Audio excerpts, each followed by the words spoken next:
हरे कृष्णा। तो आज हम शुरू करने वाले हैं अध्याय 4 को और अध्याय का शीर्षक है ज्ञान योग। तो आगे बढ़ते हैं, देखते हैं भगवान श्री कृष्ण इस अध्याय के अंदर क्या बता रहे हैं जी। भगवान श्री कृष्ण ने कहा, मैंने इस अमर योग विद्या का उपदेश सूर्यदेव विवस्वान को दिया और विवस्वान ने मनुष्यों के पिता मनु को ये उपदेश दिया और मनु ने इसका उपदेश इक्ष्वाकु को दिया, जो कि बेसिकली सूर्य डायनेस्टी में आए, जिसमें कि भगवान श्री राम आए आगे जाकर के। तो भगवान ने सबसे पहले जो ज्ञान दिया वो दिया था सूर्यदेव विवस्वान को। That means many millions and millions of years ago. कम से कम अगर आप इक्ष्वाकु भी लेके चलें, इक्ष्वाकु जो कि बेसिकली त्रेता युग में जब भगवान श्री राम आए थे, तो दैट मीन्स उन्हीं के वंश में आ रहे इक्ष्वाकु जी। तो ये त्रेता युग की बात है। ओह, त्रेता युग की बात। तो त्रेता युग की बात भला कितनी पुरानी बात हुई है। अगर देखें जो कलयुग है,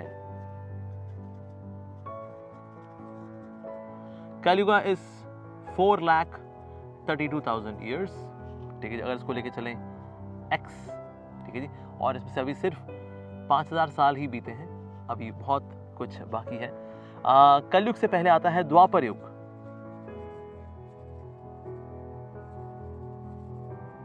द्वापर युग होता है 2x, यानी कि इसका डबल। दैट मीन्स 8,64,000 ईयर्स, ठीक है जी। उससे पहले आता है त्रेता युग।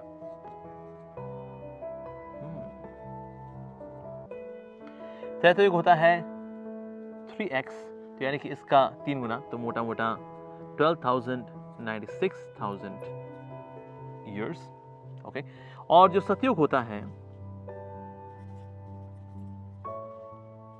वो होता है 4x, यानी कि इसका 4 गुना। दैट मीन्स 17,28,000 ईयर्स, ठीक है जी। अब अगर ये लेके चलें कि क्योंकि इक्ष्वाकु जी को दिया गया, यानी कि त्रेता युग में सूर्यवंशी थे, तो उनमें आगे जाकर श्री राम आए, यानी कि हम मोटा मोटा ये लेके चलें कि this plus this plus this, यानी कि अब इसके क्योंकि सिर्फ 5,000 साल ही बीते हुए, तो यानी कि दिस प्लस दिस लेके चलें प्लस 5,000, तो मोटा मोटा अगर इन दोनों को साथ लेके चलें, दैट मीन्स करीब 20 लाख साल पहले, मतलब approximately. So 20 lakh years back this knowledge was being given to Ikshvaku ji. लेकिन उनको कैसे प्राप्त हुई? उनको मनु से प्राप्त हुई, और मनु का से प्राप्त हुई उनको विवस्वान जी से प्राप्त हुई। विवस्वान कौन है? Vivasvan is currently a person who is holding the post of Suryadev. Basically Suryadev जो है, बेसिकली ये भी एक पोस्ट है, और में पुण्य अर्जित करके एक व्यक्ति ने जो वो पोस्ट हासिल की है for a certain duration of time, उनका नाम है विवस्वान जी। पर यस, क्योंकि ये काफी लंबा समय होता है, तो इसीलिए विवस्वान जी कोई नॉलेज भगवान श्री कृष्ण दी, क्योंकि ये राज विद्या है। It is the knowledge which is to be given to the kingly saintly kings, ताकि वो सेंटली वे में राजपाट संभाल सके, तो इसीलिए उनको दी। And it was being given to the great rishis and great sages and great kings, the great leaders, the administrators, ताकि धर्म का पालन करते हुए धर्म के अनुसार, धर्म के फ्लेवर के साथ वो लोग एडमिनिस्ट्रेशन करें। ओके, तो अब हम आगे बढ़ते हैं। इस प्रकार ये परम विज्ञान गुरु परंपरा द्वारा प्राप्त किया गया और राज ऋषियों ने इसी विधि से इसे समझा, किंतु कालक्रम में ये परंपरा छिन्न हो गई, अतः यह विज्ञान यथारूप में लुप्त हो गया। यानी ये सीक्वेंस ही आगे बढ़ी, ये ज्ञान बढ़ा, लेकिन क्योंकि प्रीचिंग नहीं हुई, प्रचार नहीं हुआ, और कहीं ना कहीं इसको प्रोत्साहन नहीं मिला, तो फिर वो नॉलेज लुप्त हो गई। जैसे आज भी हम देखते हैं कई लोगों को भगवद गीता के बारे में पता ही नहीं है, because knowledge this was not being preached. क्यों? Well, it is just a mythological text, you know, तो भला mythology पढ़ के क्या करेंगे। तो इस प्रकार से दिव्य ज्ञान लुप्त हो जाता है। तो इसलिए ज्ञान भगवान ने दिया था सूर्यदेव विवस्वान जी को, लेकिन आगे जाके ये छिन्न हो गया। ओके, आज मेरे द्वारा वही यह प्राचीन योग यानी परमेश्वर के साथ अपने संबंध का विज्ञान तुमसे कहा जा रहा है, क्योंकि तुम मेरे भक्त तथा मित्र हो। ओके, क्योंकि तुम मेरे भक्त तथा मित्र हो। तो यहाँ 2 क्वालिटीज हैं जो कि हाईलाइट की जा रही हैं अर्जुन के अंदर कि भगवान श्री कृष्ण ने अर्जुन को भला क्यों चुना, अर्जुन के अंदर क्या योग्यता है भला ऐसी। तो हालांकि ये तो खैर भगवान के बहुत ही शुद्ध बड़े निकटतम भक्त है, लेकिन हमारे अंदर भी एक क्वालिफिकेशन होनी चाहिए। एक है कि हमें भगवान को अपना परमेश्वर, अपना सब कुछ स्वीकार करना चाहिए। तो यानी कि अगर हम भगवान के भक्त बनते हैं, अ डिवोटी, एंड साथ ही भगवान को अपना मित्र मानते हैं, यहां भगवान के मित्र बनते हैं, इसका मतलब है भगवान को अपना वेल विशर मानते हैं हम, अगर ये दो क्वालिटीज किसके पास हैं, ऐसा व्यक्ति दिव्य ज्ञान को प्राप्त कर सकता है। जो भगवान का भक्त नहीं है वो कहेगा वेल इसमें भगवद गीता में क्या रखा है यार, छोड़ो यार, कुछ और पढ़ते हैं मैन, कुछ ढंगा पढ़ते हैं, अपने करियर में इन्वेस्ट करते हैं। हाँ, तो व्यक्ति जो भगवान का भक्त है और जो भगवान को वेल विशर मानता है, ऐसा व्यक्ति दिव्य ज्ञान को प्राप्त कर सकता है। So here comes the qualification in a person, what is required to acquire the spiritual knowledge. Of course भगवान से बड़ा हमारा हितैषी और कौन हो सकता है, God is the top most well wisher. तो इसीलिए ये दो क्वालिफिकेशन भगवान ने हाईलाइट की अर्जुन के अंदर, ये बताते हुए कि ये क्वालिटीज हमारे अंदर है, इसीलिए तुम स्पिरिचुअल नॉलेज को एक्वायर कर सकते हो। ओके, अर्जुन ने कहा, अब ये अर्जुन सवाल पूछने कहता है अच्छा ये 20 लाख साल पहले इन्होंने ये नॉलेज, जो भगवद गीता का ज्ञान है, ये सूर्यदेव को दिया था। अच्छा जी, अब अर्जुन में डाउट आ रहा है, क्योंकि बेसिकली इनमें डाउट नहीं है, ये हमारे डाउट है, क्योंकि हम भी ऐसा पढ़ेंगे तो हमें डाउट है, इतना पुराना, इतने पहले तो भगवान कृष्ण जी थे ही नहीं, भगवान तो द्वापर युग में आए हैं, द्वापर युग तो ये कुछ 1000 साल पहले की बात है जी। तो अर्जुन क्योंकि हमको रिप्रेजेंट करे, तो इसलिए अब अर्जुन यहाँ पूछ रहे हैं, सूर्यदेव विवस्वान आपसे पहले हो चुके हैं, ज्येष्ठ हैं, तो फिर मैं कैसे समझूं कि प्रारंभ में भी आपने उन्हें इस विद्या का उपदेश दिया था। Good question.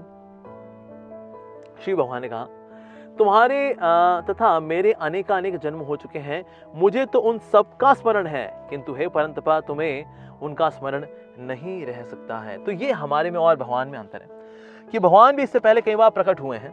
ओके, हालांकि भगवान उनके साथ अपने लिए भी जन्म शब्द का उपयोग कर रहे हैं, लेकिन एक्चुअली भगवान भी कई बार आए हैं, हम लोग ने भी कई बार जन्म लिया है, ठीक है, लेकिन भगवान में और हमारे में बहुत अंतर है। कॉमन क्या हमारे अंदर कि भगवान भी कॉन्शियस है, हम भी कॉन्शियस हैं। ओके, नित्यो नित्या नाम, चेतना चेतना नाम, तो भगवान भी नित्य है, इटर्नल है, और हम भी इटर्नल है। भगवान में भी चेतना है, ठीक है जी, और इसका मतलब होता है कॉन्शियसनेस।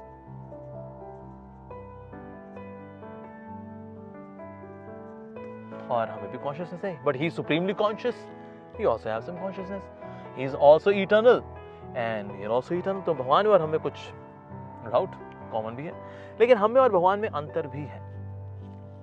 भगवान और हमारे में क्या अंतर है, भगवान को सब कुछ याद रहता है, हम लोग भूल जाते हैं। हमने परसों क्या खाया था हम तो वो भूल जाते हैं, तो पिछला जन्म अरे वो कहाँ याद रहेगा, तो 100% भूल जाएंगे जी। सो इसीलिए भगवान को सब कुछ याद रहता है। साथ ही भगवान प्रकृति के 3 गुणों में नहीं है, he is not in the 3 modes of nature. Currently we are in the 3 modes of nature.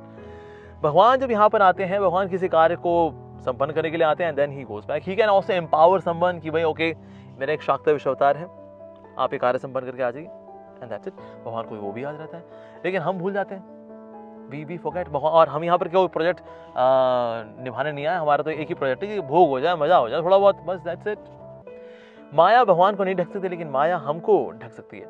तो ये हम में और भगवान में अंतर है। तो भगवान जो है उनको सब कुछ याद होता है, लेकिन हम लोग भूल जाते। तो इसीलिए भगवान कह रहे तुम्हारे कई जन्म हो, तुमको याद नहीं है, मेरे को सब याद है, मैंने कब किसको कब दिया था, क्या ज्ञान दिया था, मुझको याद है। ये तुम में और मुझे फर्क है कि मैं भगवान हूं और तुम जीव हो, you are a living entity. यदि मैं अजन्मा तथा अविनाशी हूं और यदि मैं समस्त जीवों का स्वामी हूं, तो भी प्रत्येक युग में मैं अपने अनादि दिव्य रूप में प्रकट होता हूं। तो भगवान अजन्मा है और अविनाशी है। अब ये चीज भी हम में और उनमें कॉमन है, हम भी अजन्मा है एक्चुअली, यस, क्योंकि आत्मा क्या है, ये भी अनबॉर्न है। जिस तरह से भगवान अनबॉर्न है, वी आल्सो अनबॉर्न। भगवान भी अविनाशी है, दैट मीन्स अनडिस्ट्रक्टेबल है भगवान। उस तरह से हम भी इंडिस्ट्रक्टेबल हैं। तो ये हमें और भगवान में कॉमन है, नो डाउट। लेकिन फिर भी भगवान है। यद्यपि मैं समस्त जीवों का स्वामी हूं, लेकिन ये सब कॉमन होने के बावजूद भी भगवान सबके स्वामी हैं। तो भी प्रत्येक युग में मैं अपने अपने आदि दिव्य रूप में प्रकट होता हूं। तो भगवान अपने कई रूपों में प्रकट होते हैं। तो दैट मीन्स भगवान का जो रूप है वो दिव्य है वास्तव में। लेकिन हाँ, कई प्रकार के भगवान अवतार लेते हैं, जैसे कि हमने पहले सेशन में कवर किया था। There are many forms of incarnations जो कि भगवान लेते हैं to fulfil a certain purpose. लेकिन फिर भी उनका एक आदि रूप है, उनका एक ओरिजिनल फॉर्म है। जैसे अमिताभ बच्चन में प्ले द रोल ऑफ से शहनशाह, ही में प्ले द रोल ऑफ आज का अर्जुन, और मे बी बेताज बादशाह, और some other kind of role. लेकिन फिर भी वो एक उनकी ओरिजिनल आइडेंटिटी है that he is husband of Jaya Bhaduri Bachchan ji and he is father of Abhishek Bachchan, so he has that original identity as well. लेकिन हाँ, वो कहीं रोल करते हैं एक मूवी के अंदर लाइक दैट। इस तरह से भगवान भी रोल करने के लिए आते हैं और वो रोल अदा करते हैं, लेकिन फिर भी उनकी एक ओरिजिनल आइडेंटिटी है एज कृष्णा। गोविंदमादि पुरुषम तमहम भजामि। तो ब्रह्मा जी बोल रहे हैं गोविंद जो है वो आदि पुरुष है। या मेनी अदर पुरुष एज वेल, लीला पुरुषोत्तम भी हैं और से प्रेम पुरुषोत्तम भी है। So that of course Prem Purushottam is Lord Chaitanya, he is God himself. But yes, original जो फॉर्म है भगवान की वो तो भगवान श्री कृष्ण के रूप में, भले वो मर्यादा पुरुषोत्तम के रूप में श्री राम के रूप में आए, या फिर दुष्ट दमन शक्ति लेकर के आए in the form of Parshuram ji, या फिर हिरण्यकशिपु को मारने के लिए नरसिंह भगवान के रूप में आए। But he has got his original form as Lord Shri Krishna as well. Okay, आगे बढ़ते हैं। So now comes the 4.7. तो ये बड़ा फेमस श्लोक है।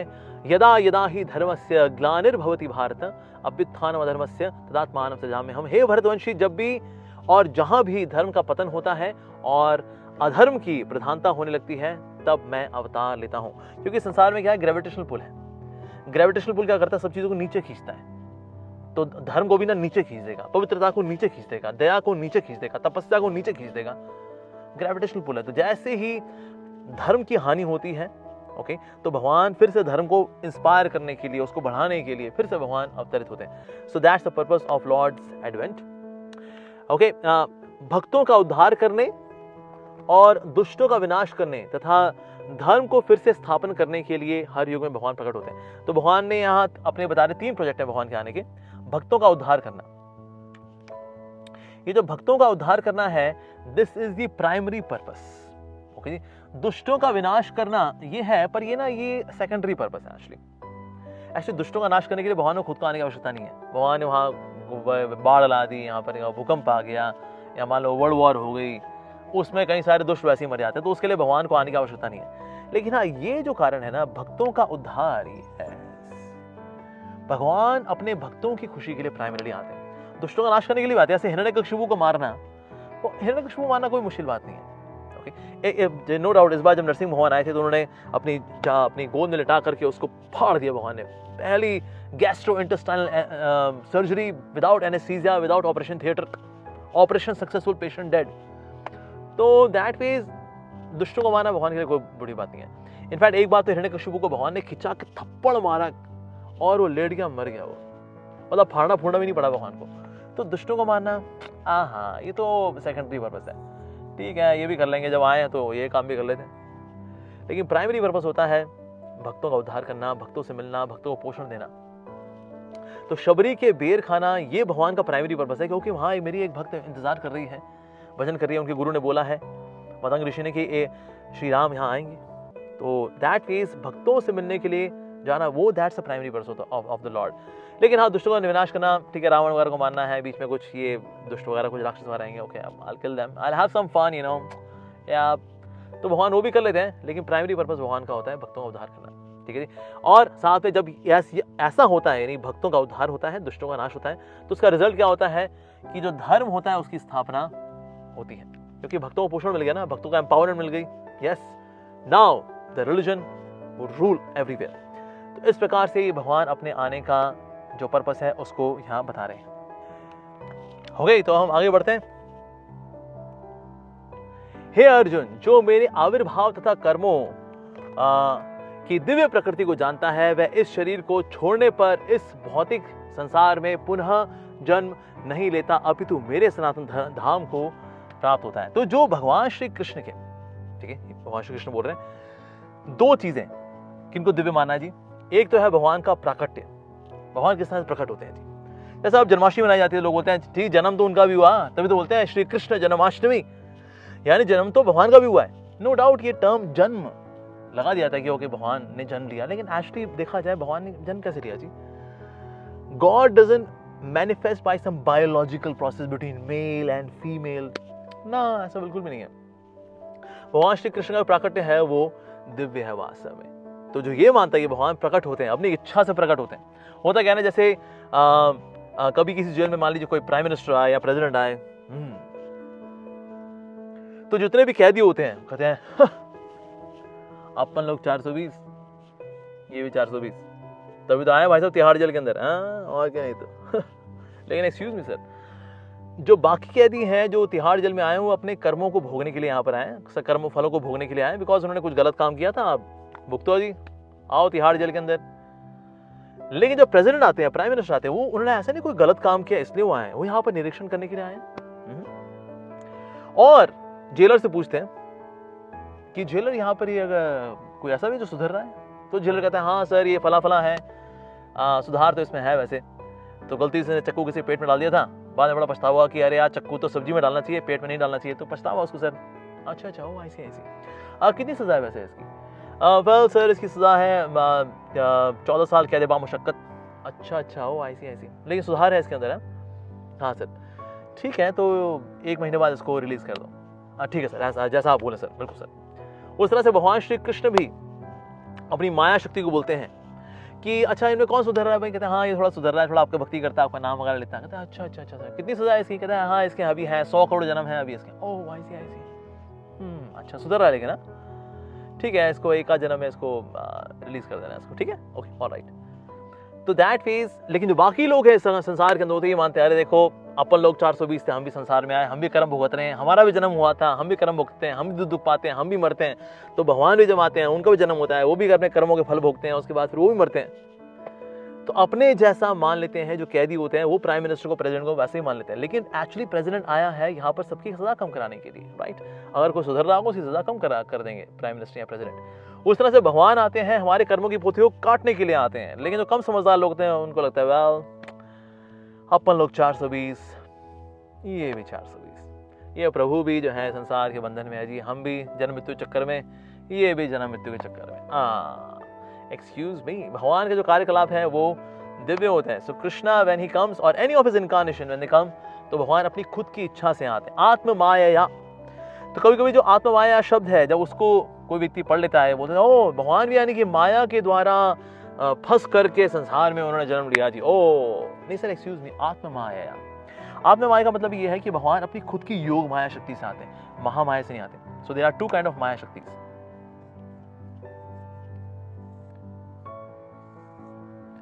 एक है योग माया, यानी कि भगवान की स्पिरिचुअल एनर्जी, ठीक है जी। और ये है महामाया, महामाया जो कि इस संसार के अंदर है, जिसमें पूरा दुनिया आज घूमी हुई है, ठीक है जी। दैट्स महामाया, दैट्स मटीरियल, और मटीरियल होती है नेचर, ओके। मतलब दुनिया के अंदर लोगों को फंसाना, लोगों को उनके टेस्ट करना, उनकी परीक्षाएं लेना, ओके, भगवान को भुला देना, ये महामाया का ऐसा होता है। लेकिन योग माया का इसका बिल्कुल अपोजिट पर्पस है। It is she is spiritual in nature, और भगवान अपने स्पिरिचुअल नेचर के अनुसार जगत में आते हैं और फिर यहाँ आकर के लीला करते हैं। तो जब भगवान ऐसे बोलेंगे आत्म माया, इसका मतलब ये नहीं कि भगवान महामाया में आकर के लीला कर रहे हैं, नो, योग माया में आके कर रहे हैं वास्तव में। Yoga maya is expansion of his own adi shakti which is Shrimati Radhika. तो इसीलिए भगवान की दिव्यता को समझ पाते हैं जब ये बात मानते हैं कि भगवान का जो कुछ भी है वो स्पिरिचुअल ही है, हमारा जो है वो मटीरियल ही है। हमारा यहाँ पर चल रहा होता है सारा हिसाब किताब, भगवान यहाँ पर करते हैं। And that too yoga maya is not controlling the lord, बल्कि माया भगवान की अधीनस्थ होकर के सेवा करती है उनकी, ताकि ओके लीला में जो भी कार्य संपन्न करना, लॉर्ड कैन डायरेक्ट योग माया। कि जो महामाया है ये हमें डायरेक्ट करती है, we can't direct Mahamaya. So that's the difference between God and us. Okay, बढ़ते हैं हम अब अगले श्लोक की ओर। आसक्ति, भय तथा क्रोध से मुक्त होकर मुझ में पूर्णतया तन्मय होकर और मेरी शरण में आकर बहुत से व्यक्ति भूतकाल में मेरे ज्ञान से पवित्र हो चुके हैं। इस प्रकार से उन सबों ने मेरे प्रति दिव्य प्रेम को प्राप्त किया है। तो यहां पर बताया जा रहा अटैचमेंट्स, भय और क्रोध, यानी कि फियर भी है और एंगर भी है। ओके, तो यहां पर बेसिकली 3 चीजें आ रही हैं। एक है अटैचमेंट, एक है फियर और तीसरा है एंगर। वहां कह रहे वीत राग भय क्रोधा, बेसिकली वीत का मतलब होता है free from attachment, fear and anger. Attachment होती है प्रेजेंट की चीजों को लेकर के, मेरे आसपास जो भी चीजें हैं, मेरे घर गृहस्थी, मेरे सगे संबंधी, मेरा पैसा, मेरा ऐश्वर्य, मेरा धन दौलत, मेरा एसेट्स वगैरह, that's for the present. Fear होता है अबाउट द फ्यूचर, यस, हमारा क्या होगा, भविष्य में अगर पैसा नहीं रहा तो क्या होगा, हम भला भविष्य में कैसे देखभाल कर पाएंगे। So we are quite insecure about the future. Yes. और एंगर होता है या ग्रज होते हैं अबाउट द पास्ट। क्या हमारे साथ ही होना था यार, कितना अन्याय हो हमारे साथ, हमें पता है ना। That's about the past. तो इसलिए पास्ट, प्रेजेंट, फ्यूचर, इन तीनों जो तीनों काल हैं, तीनों से रिलेटेड है अटैचमेंट, फियर एंड एंगर। जब तक प्रेजेंट में अटैचमेंट्स रहेंगी, फ्यूचर में फ्यूचर को लेकर फियर रहेगा, और पास्ट को लेकर ग्रजेस या एंगर रहेंगे, ऐसा व्यक्ति भगवान की शरण में जा नहीं पाता जी।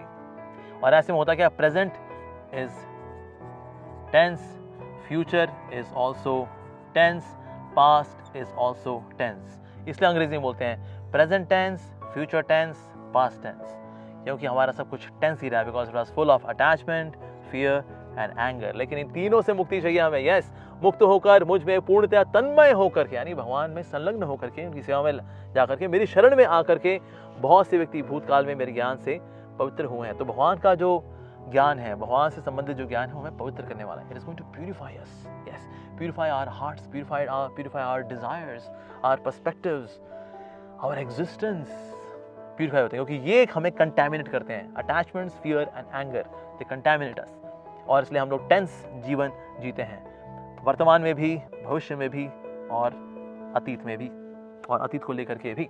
ओके, हम आगे बढ़ते हैं जी। जिस भाव से सारे लोग मेरी शरण ग्रहण करते हैं, उसी के अनुसार मैं उन्हें फल देता हूं। हे पार्थ, प्रत्येक व्यक्ति सही प्रकार से मेरे पथ का अनुगमन करते हैं या करता है। ये थाम माम प्रबध्यन्ते ताम से भजाम में हम।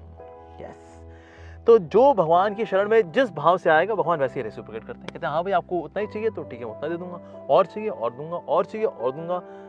तो जितने आप भाव में आप समर्पण करेंगे अपने आप को, भगवान उसमें रेसिप्रोकेट करेंगे। If you want to surrender 10%, Krishna will reciprocate 10%.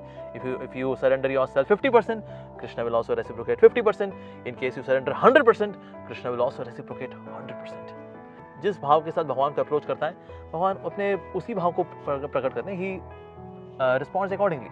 जैसे कि भगवान को प्राप्त करने के लिए अक्सर जो कई अध्यात्मवादी होते हैं, दे आर ऑन 3 प्लेटफॉर्म्स।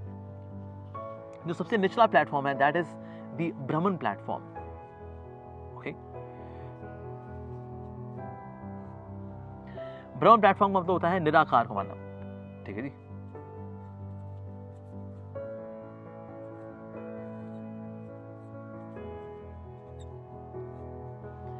इससे भी श्रेष्ठ जो होता है वो होता है परमात्मा रियलाइजेशन।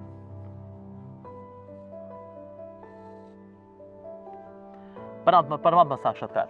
ठीक है जी, जो कि भगवान का लोकलाइज्ड फॉर्म है, बेसिकली जो सबके हृदय में होता है।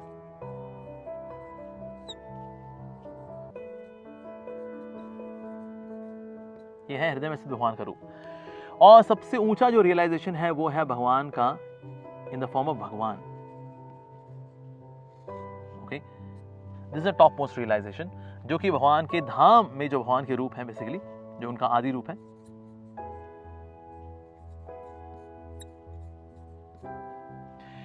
तो होते ये तीनों के तीनों निर्गुण हैं। निर्गुण का मतलब है सतोगुण, रजोगुण, तमोगुण के परे। निर्गुण का मतलब ये नहीं उनमें कोई गुण ही नहीं है। हाँ, निर्गुण, निर्गुण, इसका मतलब भगवान में कोई गुण है ही नहीं जी, नो क्वालिटीज। हाँ, ऐसा क्या? नहीं, ऐसा नहीं। निर्गुण का मतलब है सतोगुण, रजोगुण और तमोगुण के भगवान परे हैं, इसीलिए उनको बोला जाता है निर्गुण। कुछ लोग मानते हैं वेल ये तो निर्गुण है क्योंकि निराकार प्रकाश, निराकार ब्रह्म, ये तो निर्गुण है जी, इसमें सतोगुण, रजोगुण, तमोगुण नहीं होता।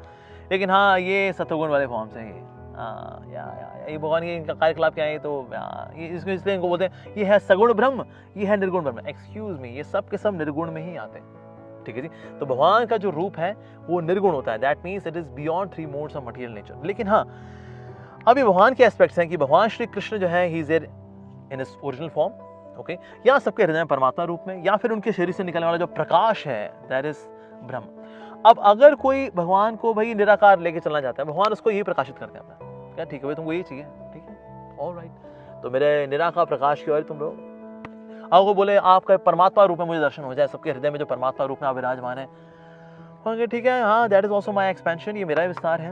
ओके, ग्रेट, वंडरफुल, बहुत बढ़िया जी। और अगर कोई भगवान की भक्ति करना चाहता है, then Lord Krishna also reveals himself as the supreme Lord. तो इसीलिए ये तीनों जो साक्षात्कार, जो जैसा जैसा चाहेगा भगवान उसको वैसे वैसे प्रकट होंगे। तो ये था मां प्रबध्यन्ते ताम से भजाम्य हम, पर जिस जिस अनुपात में आप मेरे पास आओगे उस अनुपात में मैं आपको रिस्पॉन्ड बैक करूंगा। आपको जो मेरा जो एस्पेक्ट चाहिए I will manifest like that. तो आप क्या चाहते हैं? से ब्रह्म तक, which is very partial realisation, very very partial realisation. Paramatma realisation या मच बेटर, कम से कम भगवान के रूप को तो स्वीकार किया कि भगवान का रूप दिव्य भी होता है, दैट मीन्स परमात्मा रियलाइजेशन इज गुड। लेकिन बेस्ट जो है भगवान का आदि रूप है, जिनसे परमात्मा आ रहे हैं, जिनसे कि ब्रह्म यानी कि जो प्रकाश है वो आ रहा है।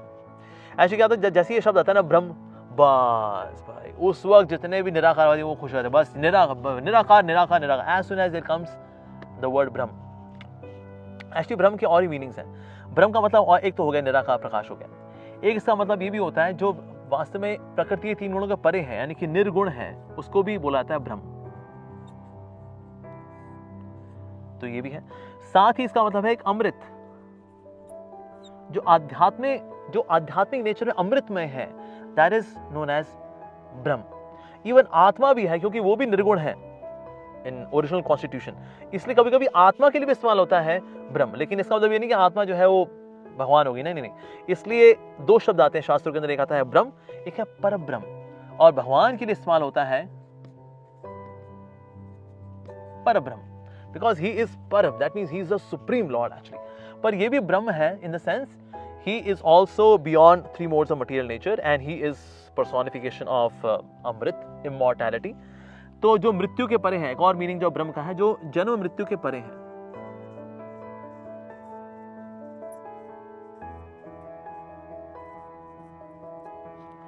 That is also known as Brahman. और मतलब ऑफकोर्स निर्गुण का एक और जो मतलब है दैट्स ऑल्सो कि मतलब वो दिव्य है। हर वो चीज जो दिव्य होती है उसको भी ब्रह्म बोल दिया जाता है। So that means it's a very generic, I would say a generic address to God. जैसे कि इंग्लिश में बोलते हैं ना God, God is very generic, लेकिन उनका नाम कैसा है, उनका रूप कैसा है, उसमें कोई फोकस नहीं है, उसमें उस बारे में कोई डिस्क्रिप्शन नहीं है। तो just like God is very generic, उस तरह से ब्रह्म is a very generic address. Anything जो कि वहां निर्गुण है, दिव्य है, अमृतमय है, जन्म मृत्यु के परे है, तो उसको भी ब्रह्म बोल दिया जाता है, नॉट जस्ट निराकार ब्रह्म या निराकार प्रकाश। तो इससे कभी कभी ब्रह्म को लेकर के लोग कंफ्यूज होते हैं। Reason being this is a common term used because Brahman का एक्चुअल मीनिंग है Brihat. Brihat means great. So all that which is great is known as Brahman in spiritual nature. Great है that too spiritual in nature. तो इसलिए ये सब के सब spiritual in nature है, भगवान भी, परमात्मा भी, ब्रह्म भी। लेकिन जो भगवान का सबसे ज्यादा स्पिरिचुअल, जो सबसे ज्यादा जो एग्जॉल्टेड है, जो सबसे जो आदि रूप है, सबसे ज्यादा अमृत में और रेसिप्रोकेटिव फॉर्म है, दैट इज भगवान एक्चुअली। तो इसीलिए समटाइम्स कभी कभी लोग ब्रह्म जो जय शब्द देखते हैं देन दे बिकम कंफ्यूज। हो इसलिए ब्रह्म शब्द कहाँ पर इस्तेमाल हो रहा है, फिर उससे उसका मीनिंग पता लगता है एक्चुअली। जैसे फॉर एग्जाम्पल अगर मैं बोलूँ गोली खा ले, ठीक है जी। अब गोली तो बंदूक की गोली भी होती है, एक पैरासिटामोल की गोली भी होती है। अच्छा मैं अगर बोल रहा हूँ गोली खा ले क्योंकि तू बीमार है, इसका मतलब यहाँ जो शब्द गोली आ रहा है, गोली का मतलब पैरासिटामोल या क्रोसिन की गोली है, ये बंदूक की गोली की बात नहीं कर रहे हैं। अरे यार तू तो मुझे गोली दे रहा है यार, ओ गोली दे रहा है मतलब तू मुझको यहाँ पर ना फंसा रहा है, तू मुझे कंफ्यूज कर रहा है। हाँ, तो गोली शब्द कहाँ किस वाक्य में लग रहा है, उससे उसका मीनिंग पता लगता है, ठीक है जी। ऐसा नहीं कि जहां गोली आ गया उसका गोली का मतलब ये वही है, तू मुझे गोली दे रहा है मतलब तू मुझे पैरासिटामोल की गोली दे रहा है, ना ना ना ना। यहाँ गोली देने का मतलब है तू मुझे धोखा दे रहा है यार, you are cheating me man, like that. इसीलिए जिस प्रकार से जैसे ब्रह्म भी है, वो सेंटेंस में कहां पर आ रहा है उससे फिर उसका मीनिंग प्रकाशित होता है, because it is very generic understanding. Generic मतलब anything which is of this nature, उसको बोल जाता है कि ओके ये ब्रह्म है। निराकार का वैसे एक मतलब ये भी है कि भगवान का भौतिक आकार नहीं है, आध्यात्मिक आकार है। जैसे हमारा आकार है, ठीक है जी, लेकिन भगवान का ऐसा आकार नहीं है, हड्डी मांस मज्जा वाला आकार नहीं, भगवान का दिव्य है आकार है। तो इसलिए कभी कभी भगवान को निराकार या अशरीरम, भगवान का शरीर नहीं है ऐसा बोल जाता है। पर अशरीरम का मतलब ये नहीं कि भगवान का शरीर नहीं है, उनका रूप तो है, पर शरीर का मतलब होता है, the meaning of sharir means that which is prone to decay. क्योंकि भगवान का शरीर क्या है, वो that is not prone to decay, okay. तो इसलिए कभी कभी भगवान को अशरीरम भी बता दिया जाता है, but that does not mean that he doesn't have form, he has a form, but वो कैसी फॉर्म है, वो है सत सच्चित आनंद। तो भगवान की फॉर्म बेसिकली ऐसी है, ये इस तरह से, ये भी सच्चिदानंद है, even paramatma is also sachchidanand, but that's the original form of the lord which is sachchit anand. तो इस प्रकार से भगवान को हम समझ सकते हैं, and we should not become confuse कि जो जहां ब्रह्म आ गया मतलब वो निराकार की बात हो रही है। नहीं नहीं, ऐसा नहीं है। इट डिपेंड्स कि ये शब्द भला कहां पर आ रहा है, इसको लेकर के और आगे हम लोग चर्चा करेंगे। So then we can understand कि किस प्रकार से जो ब्रह्म शब्द है वो दिव्यता को प्रदर्शित करता है। It does not always mean निराकार प्रकाश। ओके, तो हम आगे बढ़ते हैं। इस संसार में मनुष्य सकाम कर्मों से सिद्धि चाहते हैं, फलस्वरूप देवताओं की पूजा करते हैं। निस्संदेह इस संसार में मनुष्यों को सकाम कर्म का फल शीघ्र प्राप्त होता है, because all that which is cheap is not great and all that which is great is not cheap.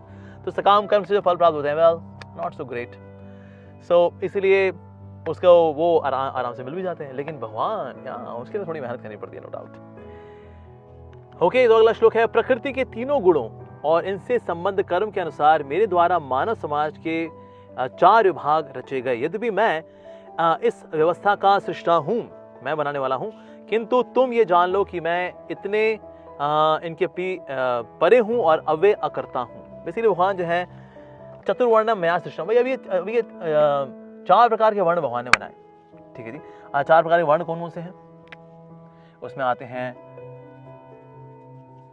ब्राह्मण, क्षत्रिय,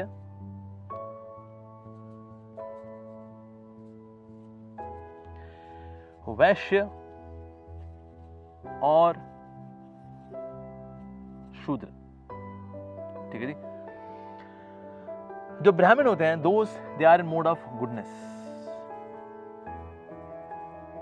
दे आर इन पैशन। ये होते हैं पैशन प्लस इग्नोरेंस, और ये होते हैं इग्नोरेंस में या तमोगुण में। ओके, ये इस प्रकार से 4 गुणों का विभाजन हुआ हुआ है। So that is one can choose one's profession. तो जो ब्राह्मण्स होते हैं, they live on charity, they impose taxes, they live on profit, they are because ये मर्केंटाइल क्लास है, तो that means they live on profit and they live on salary. Okay, अब जो शूद्र है दे लिव ऑन सैलरी, वैश्य जो है वो प्रॉफिट भी जीते हैं because mercantile class, business class, ये टैक्सेस पे और ये चैरिटी के ऊपर। तो इवन इनके व्यवसाय भी उसी हिसाब से बनाए गए। ऑफ कोर्स अब जैसे ही आता है ना, तो आता है ओ वर्ण व्यवस्था, आपकी यहाँ ये कास्ट सिस्टम, ओहो।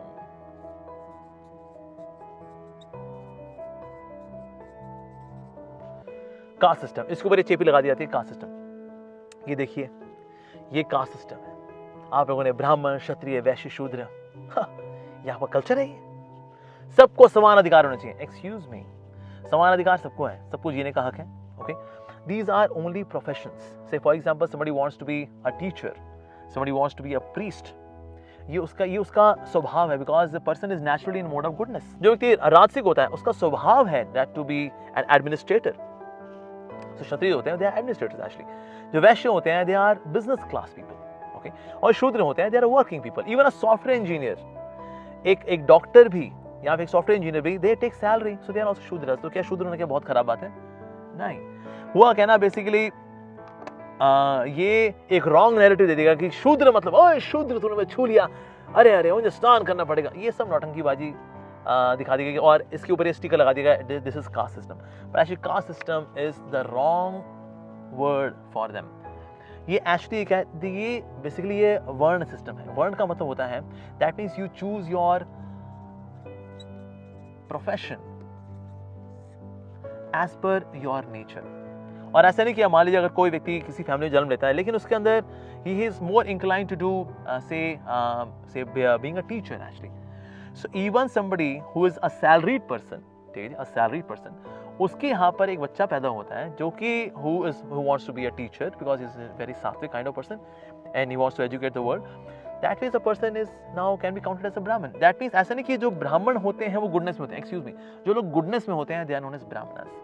जो लोग पैशन में होते हैं they are known as Kshatriyas. जो पैशन और इग्नोरेंस में होते हैं they are known as Vaishyas. और जो तमोगुण में होते हैं they are known as Shudras. Now again जो तमोगुण में ऐसा नहीं वो प्योरली बस तमोगुण में ही है, उनका सत्वगुण भी होता है। no doubt. Otherwise, how can they acquire knowledge? Even a software engineer, we cannot say that this person is in tamogun. पर ये है कि of course this person depends on this person for knowledge, क्योंकि ये teacher है और इसके संग में आकर के even a person who is working can also work in goodness, even though by birth this person was in ignorance, but person can upgrade oneself from here to here or here or here. ऐसा नहीं जो शूद्र हो गया मतलब वो शूद्र ही हो गया, नो, ऐसा बिल्कुल भी नहीं है. श्री प्रभुपाद जी जब यूएस से गए तो प्रभुपाद जी ने तो इवन जो इनसे भी नीचे हैं जो कि गौ का मांस खाने वाले हैं, दैट मीन्स इवर यावनास, इवर मलेच्छास, जो कि इनके भी नीचे आते हैं, even they became not just Brahmanas, they became even devotees. Devotees are even above Brahmanas. Devotee. So that ways one can certainly upgrade oneself and even degrade oneself. अगर कोई व्यक्ति ब्राह्मणिकल था but the person did something wrong और उसकी ऐसी आदतें हो गई which are quite तामसिक, so person can be counted as something below brahmana as well. तो ये caste system नहीं है, basically one chooses one's profession as per one's nature actually. तो इसीलिए ये जो सिस्टम बनाया है ये भगवान ने बनाया. That means you choose your profession actually as per your nature. जैसे आपके गुण आपको प्राप्त हुए हैं, सत्वगुण, रजोगुण, रजोतमो या ओनी तमो, ओके, जैसे जैसे हम गुण एक्वायर करते हैं वैसे वैसे हम अपना प्रोफेशन चुन पाते हैं actually. Even a person who was a salaried person but later on he develop mode of goodness can become a teacher as well. तो अपने स्वभाव के अनुसार जब हम चुनते हैं अपने प्रोफेशन को, वी कंट्रीब्यूट इवन मोर.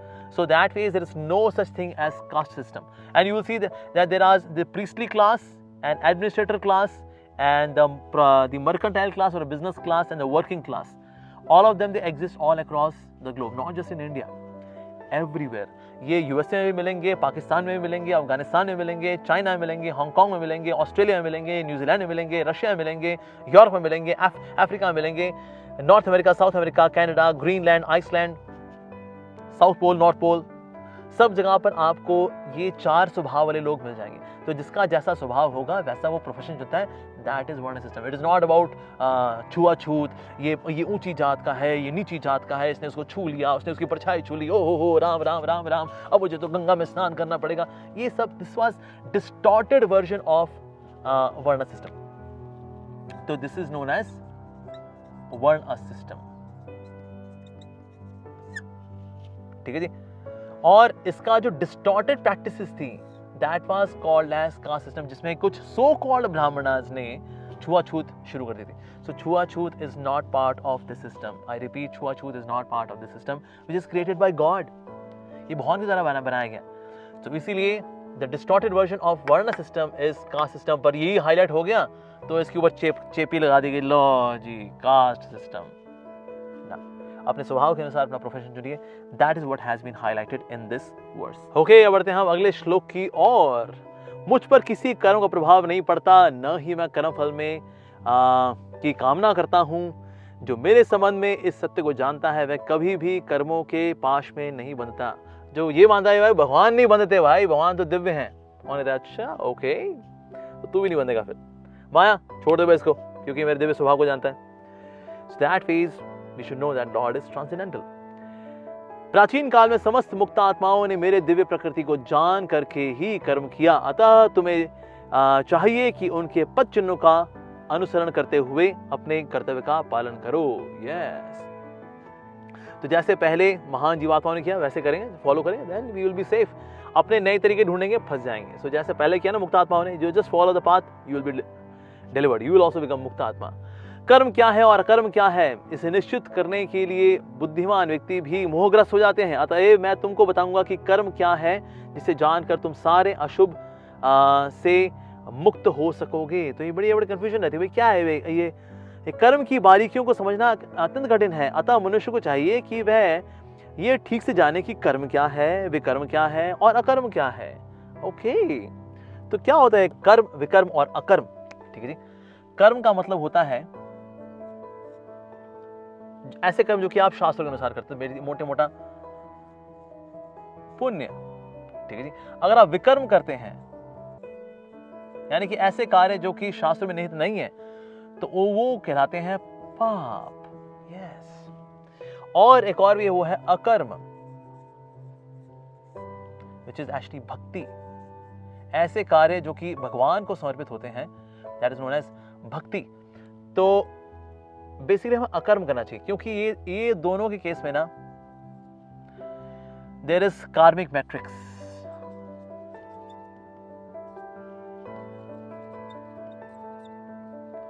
लेकिन इनका उल्टा है अकर्म, विच इज भक्ति। भक्ति में भी हम कार्य करते हैं, even we maintain our family, we go for job, करते हैं हम लोग, लेकिन क्योंकि हम भगवान के लिए कर रहे होते हैं इसीलिए हम उसमें बंधते नहीं है। लेकिन इसमें हम अपने लिए करते हैं। पुण्य भी किसके लिए? अपने फ्यूचर को बढ़िया करने के लिए। और अभी मुझे तुरंत मजा करना है तो मैं पाप पुण्य का सोचता ही नहीं, पाप कर बैठता हूँ। तो because here is the concept of selfishness, और इसमें भगवान इंक्लूडेड नहीं है। दैट्स व्हाई जो ये कार्मिक मैट्रिक्स है it becomes very complicated. So we should do akarma basically. और जो लोग ये नहीं जान पाते कर्म अकर्म, कर्म क्या है अकर्म क्या है, वो समझ नहीं पाते, ऐसे लोग मोहग्रस्त हो जाते हैं, भगवान बता रहे हैं। तो इसलिए इनको जो इनके बारे में जानते हैं कि अकर्म क्या है, विकर्म क्या है, अकर्म क्या है, ऐसा व्यक्ति कभी भ्रमित नहीं होता।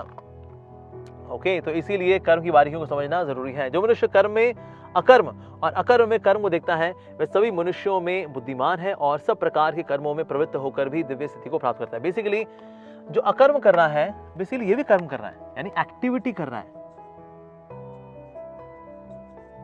लेकिन फिर बनता नहीं है। तो जो अकर्म में एक्टिविटी को देख लेता है, यानी कर्म को देखता है, और साथ ही अकर्म यानी कि नो एक्टिविटी के अंदर एक्टिविटी को देखता है। जैसे फॉर एग्जांपल अगर मान लो कोई ऐसे बैठा हुआ है तो फिर भी वो थोड़ा बहुत कर्म तो कर रहा है। मान लो भगवान को नहीं मानता या भगवान को निराकार मानता है और कहीं ऐसे बैठ करके ध्यान लगा रहा है अगर, लेकिन फिर वो कर्म तो कर रहा है, वो ब्रीदिंग कर रहा है, वो खाना भी खाता है, right? So that means he is doing some kind of activity. तो नो एक्टिविटी के अंदर भी एक्टिविटी तो है। ओह यस, तो जो व्यक्ति अकर्म में कर्म को देख लेता है, ओके, और कर्म में भी अकर्म को देख लेता है, यानी कि भक्ति देखता है, ओके, यानी कि ऐसा व्यक्ति जो कर्म कर रहा है, यानी एक्टिविटीज कर रहा है, लेकिन बंधेगा नहीं वो, तो जो ये देख पाता है ऐसे व्यक्ति को भगवान बोल रहे हैं कि वो बुद्धिमान व्यक्ति है वास्तव में। ऑलराइट, तो हम आगे बढ़ते हैं। ओके, अगला श्लोक है, जिस व्यक्ति का प्रत्येक प्रयास इंद्रिय तृप्ति कामना से रहित होता है, सहित नहीं होता, रहित होता है, उसे पूर्ण ज्ञानी समझा जाना चाहिए। क्योंकि जो पूर्ण ज्ञानी होता है ना, वो वही इंद्रिय तृप्ति से बच पाता है। जिसमें ज्ञान नहीं है वो इंद्रिय तृप्ति से क्या बचेगा?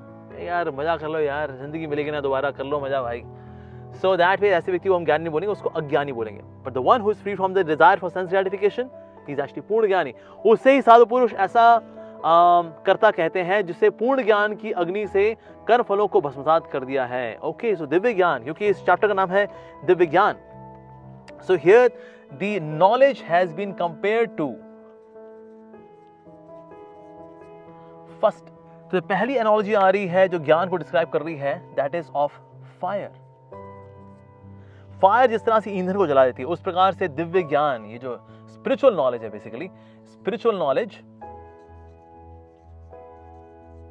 डिवाइन नॉलेज को फायर से कंपेयर किया, because fire can burn the fuel, similarly the fire of knowledge can burn the कार्मिक reactions. Yes, so here comes the first analogy। आगे बढ़ते हैं हम लोग। अपने कर्म फलों की सारी आसक्ति को त्याग कर सदैव संतुष्ट तथा स्वतंत्र रहकर ये वह सभी प्रकार के कार्यों में व्यस्त रहकर के भी सकाम कर्म नहीं करता। आगे बढ़ते हैं जी। ऐसा ज्ञानी पुरुष पूर्ण रूप से संयमित मन तथा बुद्धि से कार्य करता है, अपनी संपत्ति के सारे स्वामित्व को त्याग देता है और केवल शरीर के निर्वाह के लिए कर्म करता है। यह गृहस्थ भक्तों के लिए बहुत जरूरी है जी। हाँ, इस तरह कार्य करता हुआ वह पाप रूपी फलों में से प्रभावित नहीं होता। तो जो ज्ञानी पुरुष होता है क्या करता है? संयमित मन से तथा बुद्धि से कार्य करता है। वो मन जब संयमित नहीं होता तो उल्ट पुटांग काम होते हैं। संयमित मन से वो बुद्धि से कार्य करता है। अच्छा, उससे क्या होता है जी? वह बेसिकली अपनी संपत्ति के सारे स्वामित्व को त्याग देता है। संपत्ति उसके पास है पर उसको ये नहीं मानता कि मेरी है, मानता है प्रभु की दी हुई है भाई। सो स्वामित्व का भाव त्याग देता है वो, और केवल शरीर निर्वाह के लिए कर्म करता है। यानी कि वो ऐसा नहीं कि लगा 12-12, 13-13, 15-15 घंटे काम कर रहा है। यस, मुझे एक दिन सीईओ बनना है, एक दिन मुझे सीएफओ बनना है, मुझे चेयरपर्सन बनना है। एक मिनट यार, जो ज्ञानी पुरुष होता है ना, वो सिर्फ और सिर्फ अपने जीवन निर्वाह के लिए कार्य करता है। उसको नहीं गाड़ने यहाँ झंडे वंडे गाड़ने ना, उसको कोई इंटरेस्ट नहीं है। जो लोग झंडे गाड़ के यहाँ वहाँ बैठे हुए हैं, यहाँ झंडे गाड़े, वहाँ झंडे गाड़े, उसी झंडे के नीचे बैठकर दारू पी रहे होते हैं, थोड़ी अच्छी क्वालिटी दारू, महंगी दारू। That's it. वाह, व्हाट एन अचीवमेंट मैन। तो समझदार व्यक्ति होता है, स्वामित्व के भाव को त्याग देता है और शरीर निर्वाह के लिए कार्य करता है। इतना कार्य करें जैसे कि 2 वक्त की रोटी हो जाए, बस दैट्स इट। बाकी टाइम तो चैनिंग हरे कृष्णा, दैट्स इट। इस तरह कार्य करता हुआ वह पाप रूपी फलों में से प्रभावित नहीं होता। ठीक है, बस शरीर को पालना है ताकि शरीर जो है भगवान की सेवा में लग जाए। साधना करने के लिए शरीर साधन है, साधना करने के लिए शरीर साधन है, तो इसलिए हाँ शरीर का थोड़ा निर्वाह करना भी जरूरी है। तो इस भाव के साथ वो शरीर का भरण पोषण करता है। So that's very important for the devotees who are grihasthas. जो स्वतः होने वाले लाभ से संतुष्ट रहता है, स्वतः हो गया, अपने आप लाभ मिल गया, oh thank you very much, promotion अपने आप मिल गई, हाँ जी thank you very much, promotion नहीं मिली, no problem at all, I don't mind. जो द्वंद से मुक्त है, क्योंकि वो हमेशा संतुष्ट रहता है ना, because this person is always satisfied. तो उसका प्रभाव क्या होता है, the person is free from duality. तो द्वंद से वो मुक्त रहता है, सुख दुख, लाभ हानि, यश अपयश, ये द्वंद से मुक्त रहता है। और क्योंकि वो द्वंद से मुक्त रहता है, ठीक है जी, इसकी वजह से वो ईर्ष्या से भी रहित रहता है। क्योंकि द्वंद क्यों आता है, मुझे आगे बढ़ना है, मैं कैसे पीछे रह जाऊंगा, तो ईर्ष्या आती है, अरे ये कैसे आगे बढ़ गया यार, इस बंदे की औकात नहीं है, हाँ बिठा दिया सो, क्या anyways every dog has a day, हर कुत्ते का दिन आता है, कोई नहीं बेटा। ईर्ष्या आती है जब द्वंद का भाव आता है। सो ईर्ष्या नहीं रहती जी, द्वंद नहीं रहा तो ईर्ष्या नहीं रही, ठीक है जी। अच्छा ईर्ष्या नहीं रहती तो होता क्या है, सफलता और असफलता दोनों में स्थिर रहता है।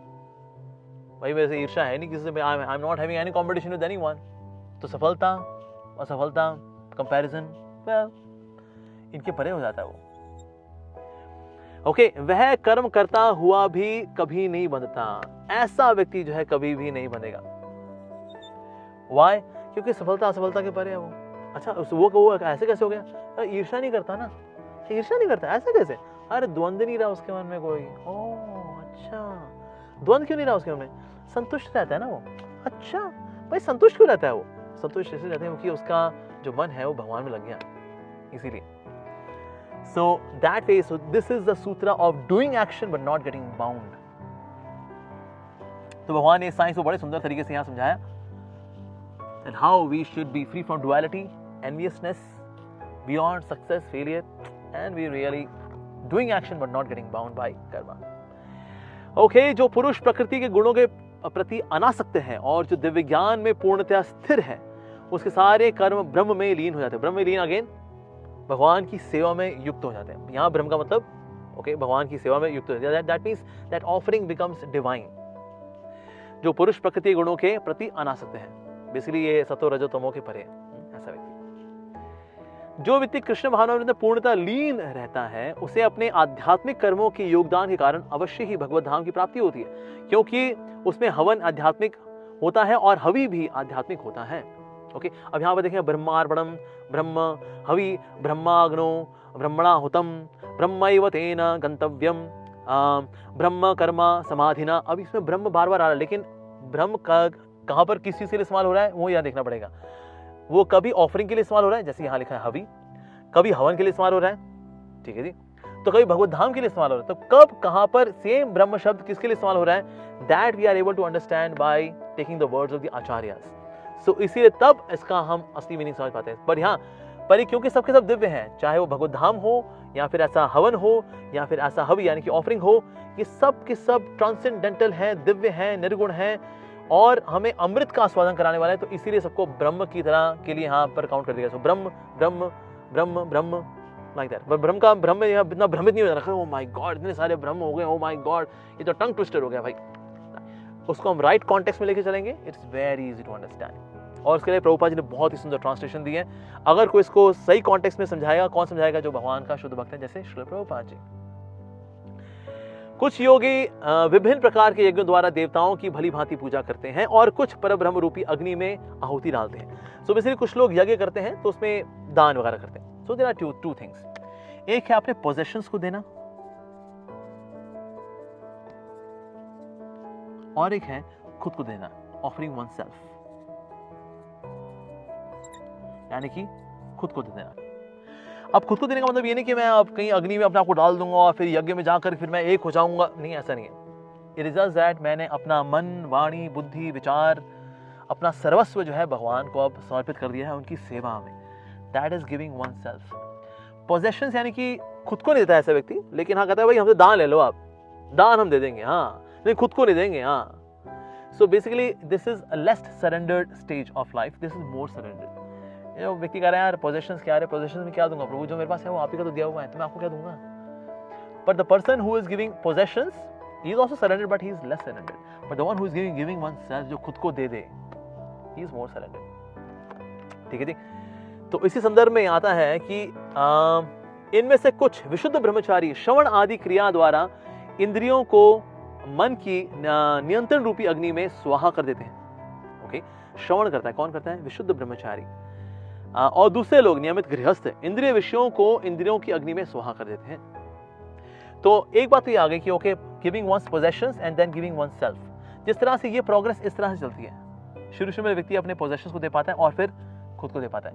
पहले मेरा क्या है उसको दे पाता है, उसके बाद फिर मैं को भी सेवा में दे पाता है. पहले मेरा सेवा में देगा, ठीक है जी, थोड़ा दान कर देंगे, थोड़ा लक्ष्मी वगैरह को दे देंगे, ओके, बट हम खुद को नहीं देंगे, खुद को नहीं देंगे. जैसे वेस्ट में ऐसा देखा जाता है कि वेस्ट में लोग अक्सर पोजेशंस दे देंगे, they may give some donations and all that, लेकिन खुद को नहीं दे पाते. That okay, I give my life in service of God.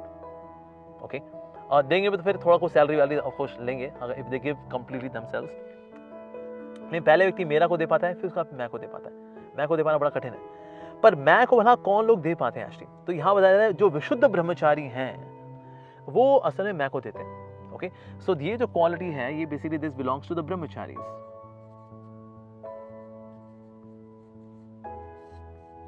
Okay, जो अपने पोजेशंस दे रहे हैं लेकिन खुद को नहीं दे पाते, they are known as the grihasthas. Alright, तो ब्रह्मचारी भला खुद को कैसे दे पाता है? रीजन भी, अब वो भगवान के बारे में श्रवण करता है, श्रवण करके he is doing that yajna. That's it. तो ब्रह्मचारी है, he learns by hearing.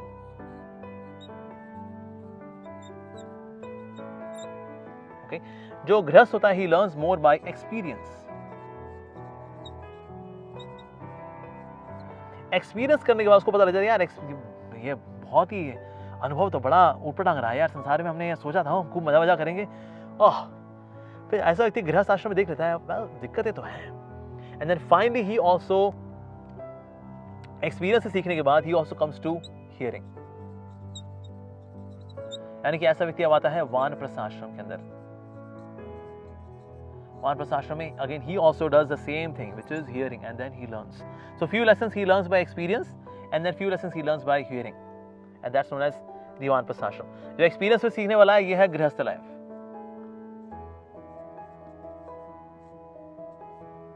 Experience सीखा उसने, बट उसने क्योंकि अच्छा कुछ सीखा, दैट फेज नाउ वानप्रस्थ जीवन में ही लर्न्स बाय हियरिंग. पर जो ब्रह्मचारी होते हैं they do not get into experience. जानते हैं ये एक्सपीरियंस जो है ना बड़ा महंगा टीचर है, जान निकाल लेता है.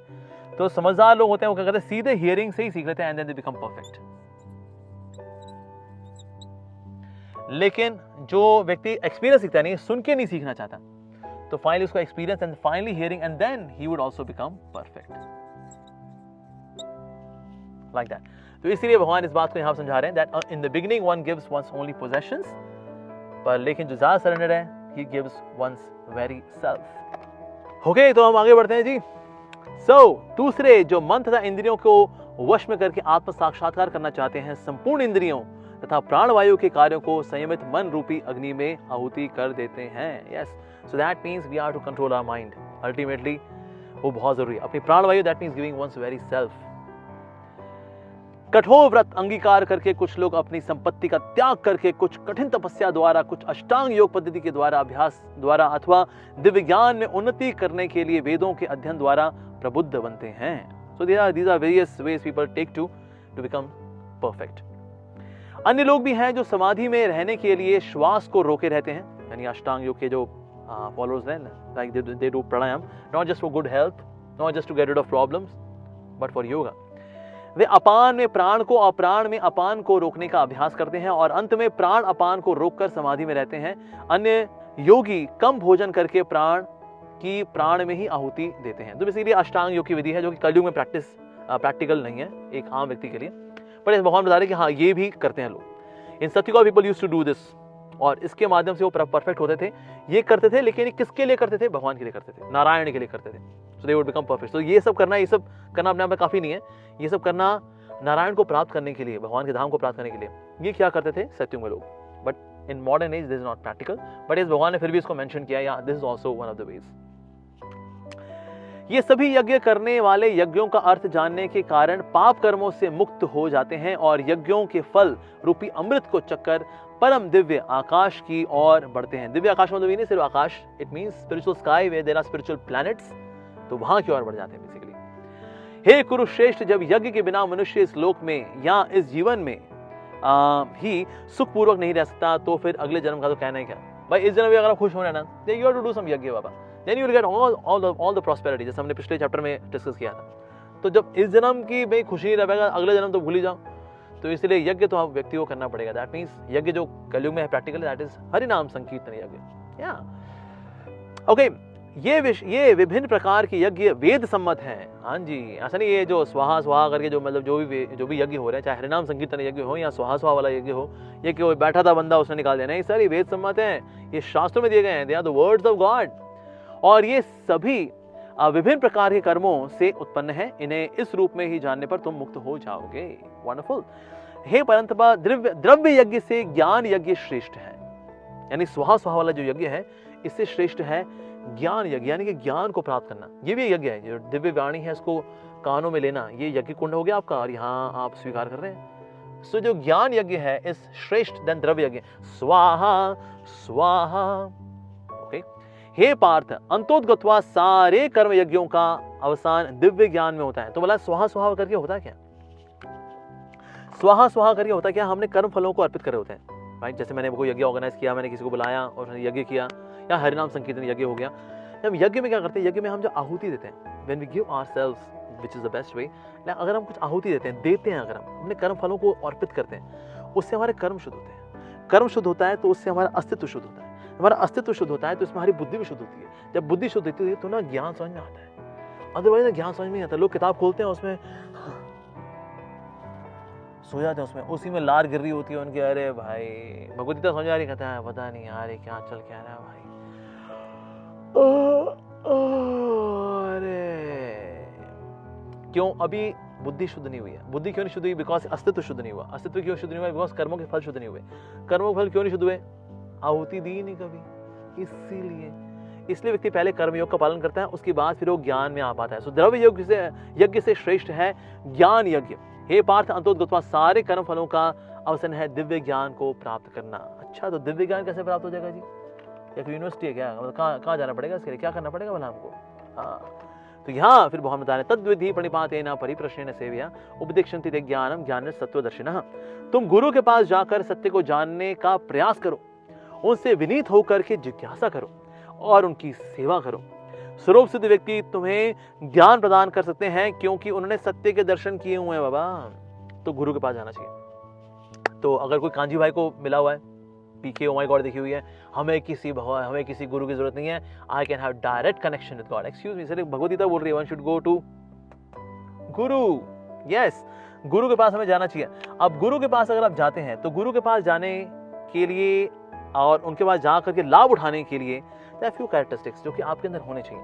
That is qualities in a disciple, qualities in a student। अच्छा, स्टूडेंट के अंदर वाला क्या क्या क्वालिटीज होनी चाहिए? उसे विनीत होना चाहिए जी। That means the person should be humble। और जो चौड़ा होकर जाएगा गुरु जी के पास की, गुरु जी हम भी बहुत जानते हैं, ऐसा नहीं है, हम भी बहुत क्वालिफाइड हैं, हम भी बहुत पढ़े लिखे हैं।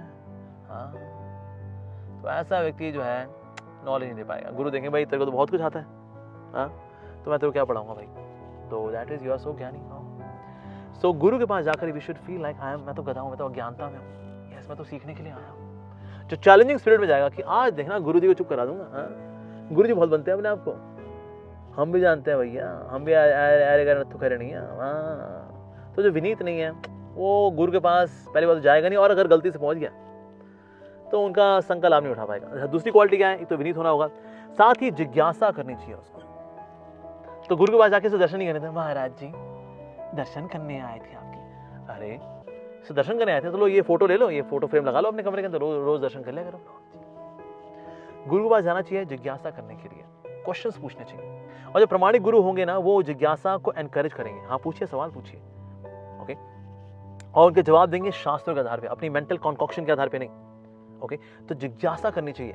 जिज्ञासा कैसी करनी चाहिए? लाइफ में बहुत टेंशन चल रही है जी, मेरी बीवी मेरा कहना नहीं मानती जी, मेरे बच्चे बड़े बदतमीज हो गए हैं, बच्चों को कितने थप्पड़ मारने से बच्चे ठीक हो जाते हैं। अच्छा ये वाला आजकल मार्केट में कौन सा लेटेस्ट ट्रेंड कौन सा है, फैशन ट्रेंड क्या क्या चल रहा है? अच्छा अगर ये मेरी लड़की है जी, उसके लिए लड़का नहीं मिल रहा जी, तो अगर आपका कोई शिष्य हो तो अगर शादी के लिए तो प्लीज़ जरूर बताइएगा जी। ऐसी जिज्ञासा करनी चाहिए, दिव्य जिज्ञासा करनी चाहिए। We should inquire about spiritual truth, पूछना चाहिए, जिज्ञासा करनी चाहिए। गुरु पास जाकर से दर्शन नहीं करने होते, क्वेश्चंस पूछने चाहिए। We should have something tangible and then प्रमाणिक गुरु जो होंगे वो क्या करेंगे, वो आपकी जिज्ञासा का आंसर करेंगे based on the Holi scriptures, भगवान की जो वाणी है उसके अनुसार उसका आंसर भी करेंगे। अच्छा फिर क्या भाई, आपने जिज्ञासा पूछ ली, क्वेश्चन पूछ लिया, आंसर मिल गया, आप क्या करें, चल देंगे हम? नहीं जी, एक और काम भी करना पड़ता है गुरु के साथ, उनकी सेवा भी की जाती है। यस, सो गुरु के साथ जब कोई व्यक्ति विनीत रहेगा और उनसे जिज्ञासा करेगा और उनकी सेवा करेगा, ऐसा व्यक्ति उनसे ज्ञान ले पाएगा और ज्ञान का लाभ उठा पाएगा। अन्यथा otherwise there are people who do not serve, why should I serve this human being man, he is just an ordinary guy. ठीक है, थोड़ा सा इसको ज्ञान हो गया, बड़ा बनता है अपने आप को, सेवा नहीं करेगा जी उनकी, तो सर आप सीख भी नहीं पाएंगे। सेवा करनी चाहिए। मदन मोहन मालवीय नाम के एक बहुत बड़े पॉलिटिशियन थे, ब्यूरोक्रेट थे, और वो आए भक्ति सिद्धांत सर ठाकुर प्रभुपाद जी के पास और उन्होंने कहा ठीक है, आप मुझसे कुछ सवाल पूछना चाहते हैं? कहते हैं हाँ, मुझे आपसे कुछ सवाल पूछना है, मुझे पता लगा that you are walking encyclopaedia. उन्होंने कहा ठीक है, आप जाकर के थोड़े बर्तन मांज दीजिए, आपको आपके सवालों के जवाब मिल जाएंगे। सो गए, उन्होंने जो भगवान के जो डीटी के जो बर्तन थे वो जब साफ किए, वापस आए और उन्होंने पूछा हाँ जी आपके सवाल क्या क्या है? पता लगा कि हाँ भाई, मेरे को मेरे सवालों के जवाब मिल गए। तो यानी कि जब हम गुरु की सेवा करते हैं, ओके, उनकी आज्ञा का पालन करते हैं, then we get answers, then we are able to digest knowledge. तो उसे विनीत भाव से सवाल करना चाहिए। अब जब आपने सवाल किया, ठीक है जी, उनके पास गए, आप विनीत भाव से गए और आपने सब कुछ सवाल किया, आपको जवाब मिले, जवाब मिलने के बाद एज अ सर्विस एटीट्यूड हमें सेवा भी करनी चाहिए गुरु की। अब आपको सेवा दो तरह से होती है, एक होती है वाणी सेवा, एक होती है वपू सेवा। वपू सेवा मतलब है आपने वाकई में उनके लिए कोई दवाई ले आए, आपने उनके लिए कुछ फल इत्यादि लेकर के आ गए, या उनके चरण दबाने का आपको सौभाग्य प्राप्त हो गया, ये सेवा। और वाणी सेवा जो है वो भी है, वाणी सेवा मतलब उनका कहना मानना, जो बोले वो करो, दैट्स मोर इंपॉर्टेंट एक्चुअली। सो वाणी सेवा is more important then Vapu सेवा। बट ऑफ कोर्स वपू सेवा का यानी कि शारीरिक सेवा करने का मौका मिले, of course we should do that. शारीरिक सेवा का मतलब ये नहीं है कि जो स्कैंडलस गुरु जो कि ऊपरटांग काम कराते रहते हैं अपने फॉलोअर से, स्पेशली फीमेल से, नॉट दैट काइंड ऑफ सेवा। So that is one may cook for guru, one may do some massage to the lotus feet of guru. Of course, not opposite gender can do that. Getting some medicines for guru. तो ये सब इस प्रकार से सेवा भी कर सकते हैं. So that way, that's a way we can approach the spiritual master and we can learn from him. And then we can take advantage of this personality known as guru. क्योंकि गुरु ने क्या किया है? गुरु ने वास्तव में तत्व को देखा है, और क्योंकि उन्होंने गुरु ने तत्व को देखा हुआ है, इसलिए वो पता चल जाता है कि वास्तव में तत्व है क्या. We can ask questions and we can clear our doubts and learn so much from guru. Okay, आगे बढ़ते हैं जी. स्वरूप सिद्ध व्यक्ति ने से वास्तविक ज्ञान प्राप्त कर चुकने पर तुम पुनः कभी ऐसे मोह को प्राप्त नहीं होगे, क्योंकि इस ज्ञान के द्वारा तुम देख सकोगे कि सभी जीव परमात्मा के अंश स्वरूप हैं. तो अंश स्वरूप है का मतलब ये नहीं कि भगवान के अंश ही हो गए तो मतलब वो भगवान ही हो गए और we become like sample gods. नहीं, ऐसा बिल्कुल भी नहीं है. अंश स्वरूप का मतलब है कि भगवान की हम शक्ति का अंश है. बेसिकली भगवान की एक शक्ति है तटस्थ शक्ति. हम जो जीवात्मा है भगवान की तटस्थ शक्ति के अंश है. नॉर्दर के हम भगवान के अंश है. भगवान की आप उंगली हो गए, मैं अंगूठा हो गया, कोई बाल हो गया, कोई आंख हो गई. नहीं, ऐसा नहीं है. ये उनके अंश रूप है. जैसे पिता बोलता ना, मेरा बेटा ये मेरे जिगर का टुकड़ा है रे. इसका मतलब ये कि जिगर का टुकड़ा एक्चुअली काट करके वो बेटा बनाए. नहीं, ऐसा नहीं है. मतलब मेरे को बहुत प्रिय है. सिमिलरली हम भगवान के जो अंश हैं, बेसिकली हम भगवान के स्वरूप का अंश नहीं है, भगवान की शक्ति का अंश है. ओके, उनकी एक शक्ति है, एक तो माया शक्ति है, योग माया शक्ति, महामाया शक्ति, और बीच में एक और शक्ति भी आती है, उसको बोलता है तटस्थ शक्ति और जीव शक्ति. So we are part and parcel of Lord's jiva shakti. अर्थात वह सब मेरे हैं. हम भगवान नहीं हैं, हम भगवान के हैं. We are not gods, we are gods. हम भगवान नहीं हैं, हम भगवान के हैं बेसिकली. ओके, सो इसलिए इस बात को समझ पाता है वो जब व्यक्ति दिव्य ज्ञान को प्राप्त करता है और स्वरूप सिद्ध व्यक्ति को अप्रोच करता है for the transcendental knowledge. So that's the effect. Okay, यदि तुम्हें समस्त पापियों में भी सर्वाधिक पापी समझा जाए तो भी तुम दिव्य ज्ञान रूपी नाव में स्थित होकर दुख सागर को पार कर सकते हो. तो दिव्य ज्ञान क्या है? दिव्य ज्ञान यहाँ पर नाव के साथ भी कंपेयर कर लिया गया. तो पहला था that the knowledge, divine knowledge was compared to fire. Second is it is compared to now, that means boat. Boat में जिस तरह से हम लोग समुद्र को पार कर लेते हैं, उस प्रकार से संसार के समुद्र को, भव सागर को हम पार कर सकते हैं by having the boat of transcendental knowledge. So that's the second analogy given, the second graphical description of the nature of knowledge. जैसे प्रज्वलित अग्नि ईंधन को भस्म कर देती है, उसी तरह से अर्जुन ज्ञान रूपी अग्नि भौतिक कर्मों के समस्त कर्मों फलों को जला देती है. So it has been compared with fire. इस संसार में दिव्य ज्ञान के समान कुछ भी उदात्त या तथा शुद्ध नहीं. ऐसा ज्ञान समस्त योग का परिपक्व फल है. जितने भी समस्त योग वगैरह उससे बेसिकली हमें होना चाहिए. We should receive transcendental knowledge, divya gyan. पापी पेट का सवाल, sir holy knowledge of course we receive. पापी पेट का सवाल होली नॉलेज वो जरूरी है, लेकिन सोचना बस वही जरूरी है. एक्सक्यूज मी, वो नॉलेज से पापी पेट का सवाल तो हो जाएगा साहब, लेकिन भवसागर पार नहीं कर पाएंगे. इसलिए कई लोग हैं दे आर सो लर्नड, उन्होंने पीएचडी की हुई है, ओह माय गॉड, लेकिन डिवाइन नॉलेज नहीं ली उन्होंने. तो ऐसे में क्या होता है, PhD, परमानेंट हेड डैमेज. ओ ऐसा क्यों होगा सर आपके साथ? सर हमने डिवाइन नॉलेज कभी ली नहीं. तो इससे डिवाइन नॉलेज को भी लेना बहुत ज़्यादा ज़रूरी है. And that is it is compare to boat. और इससे ज़्यादा शुद्ध और कुछ नहीं है. This divine knowledge which connects us to God, जो भगवान की सेवा में हमें युक्त कर दे, भगवान से हमारी प्रीति बढ़ा दे. Nothing is as pure as that knowledge. So we should spend time to get that knowledge. Read it, hear it, ask questions. We should do that. जो श्रद्धालु दिव्य ज्ञान में समर्पित हैं और जिसने इंद्रियों को वश में कर लिया है, वह इस ज्ञान को प्राप्त करने का अधिकारी है और इसे प्राप्त करते ही वह तुरंत आध्यात्मिक शांति को प्राप्त होता है. Yes. तो ये जानना पड़ेगा जी, दिव्य ज्ञान एक तो श्रद्धालु होना चाहिए. वो this person should be faithful. जो श्रद्धालु दिव्य ज्ञान में समर्पित हैं, उससे क्या होता है, इंद्रियों को वश में कर पाते हैं. वो इंद्रियों को वश में करना और श्रद्धालु होना, these two are very important qualifications to receive knowledge. श्रद्धालु नहीं है, well, आएगा नहीं नॉलेज प्राप्त करने के लिए. मान लो श्रद्धालु हुआ लेकिन इंद्रियां उसके वश में नहीं है, तो किताब खोल ही नहीं पाएगा. उसका सोचेगा यार कुछ और कर लूँ, कुछ मजा वाला कर लूँ, कुछ खेल लूँ, कुछ देख लूँ, मैं मूवी देख लूँ, नेटफ्लिक्स खोल लूँ, अमेजॉन प्राइम वीडियोस खोल लूँ, यूट्यूब खोल लूँ. अरे सर इंद्रियों को थोड़ा वश में करो भाई, दिव्य ज्ञान चाहिए ना, तो उसके लिए तपस्या करनी पड़ती है. So that means a person should be faithful. तो श्रद्धा भी होनी चाहिए और साथ में उसकी इंद्रियां भी उसके वश में होनी चाहिए. And then the person can take advantage, full on advantage of transcendental knowledge. Okay, किंतु जो अज्ञानी तथा श्रद्धा विहीन व्यक्ति शास्त्रों में संदेह करते हैं, भगवत भावनामृत नहीं प्राप्त करते, अपितु नीचे गिर जाते हैं. संशयात्मा के लिए ना तो इस लोक में और ना ही परलोक में कोई सुख है. यस. कौन कौन है? अज्ञानी और श्रद्धाविहीन व्यक्ति. कहते क्या शास्त्र क्या है जी, है एक इंसान था उसने पोथी लिख दी कोई, तुम उसको मान रहे हो. ये श्रद्धाविहीन आदमी है और अज्ञानी आदमी है. ऐसे व्यक्ति के साथ होगा क्या भला? ऐसे व्यक्ति अल्टीमेटली ऐसे लोग गिर जाते हैं, they fall down. They will always have संशय. उनको संशय रहेगा, पता नहीं ये प्रभु सही कर रहे हैं, पता नहीं भगवान है नहीं है. They are always doubtful.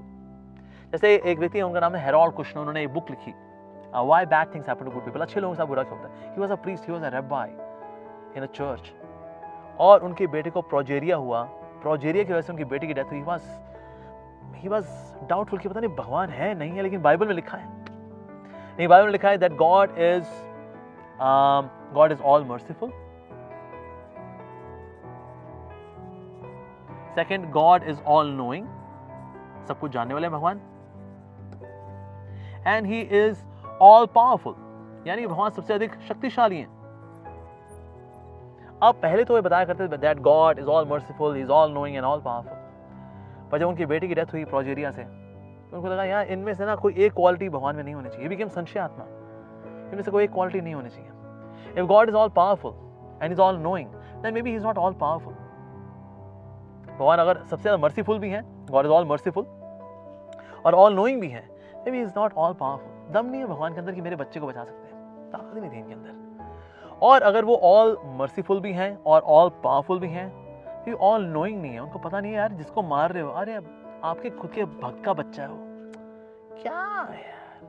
May be he is not all knowing. और हो सकता है वो ऑल पावरफुल भी हो और वो ऑल नोइंग भी हो, सब कुछ जानते हो, लेकिन और मर्सीफुल नहीं है. दया नहीं आपके अंदर. एक बच्चे कैसे जान ले लिया आपने, दया नहीं आपके अंदर. तो ना एक क्वालिटी ना भगवान में मिसिंग होनी चाहिए. Although Bible mentions that God is all merciful, all knowing and all powerful, but God may have any two of the qualities but not all of them. The person became Sanshaya Atma. Yes. संशय आत्मा के साथ क्या होता है? well, संशय आत्मा को ना तो इस लोक में सुख मिलता है ना उसको परलोक में सुख मिलता है, because this person is having doubt. तो ऐसे व्यक्ति को जाना चाहिए और एक शुद्ध व्यक्ति से जो वाकई में ज्ञान में स्थित है उससे मिलना चाहिए, then receive the right perspective about the divine knowledge. So जो व्यक्ति अपने कर्म फलों का परित्याग करते हुए भक्ति करता है और जिसके संशय दिव्य ज्ञान द्वारा विनष्ट हो चुके हैं, वही वास्तव में आत्मपरायण है। हे धनंजय, वह कर्मों के बंधन में नहीं बनता। तो कर्म फलों का परित्याग करना है और साथ ही दिव्य ज्ञान को प्राप्त करना। भगवान ने अब यहाँ कंक्लूड किया है। ओके, अर्जुन वाज कंफ्यूज कि ना क्या karma, that means action, and knowledge can go together. Yes, of course, when karmas are dedicated as service to God and knowledge as is acquired so that one can become detached from material world and attached to the Lord, ये knowledge प्राप्त करता है जब वो, ऐसे व्यक्ति आत्मपरायण हो जाता है। That means this person becomes well settled, self settled. Yes, done. तो हे संजय, हे धनंजय, वह कर्मों के बंधन में नहीं बंधता। Wow, that's really wonderful. अतएव तुम्हारे हृदय में अज्ञान के कारण जो संशय उठे हैं उन्हें ज्ञान रूपी शस्त्र से काट डालो। हे भरत, तुम योग से समन्वित होकर के खड़े हो जाओ और युद्ध करो। तो तुम्हारे में जो अज्ञानता है उसको काटेगा क्या? शस्त्र काटेंगे जी। तो जो शास्त्र हैं वो ही शस्त्र हैं। So here knowledge has been compared to weapon.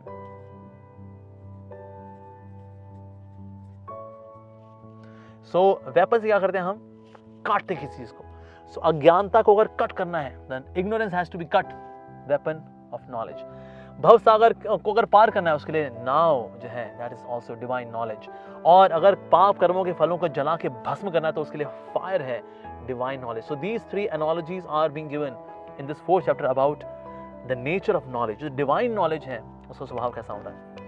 Alright, so this was the last verse of the 4th chapter of the Srimad Bhagavad Gita. Thank you very much for listening. Hare Krishna.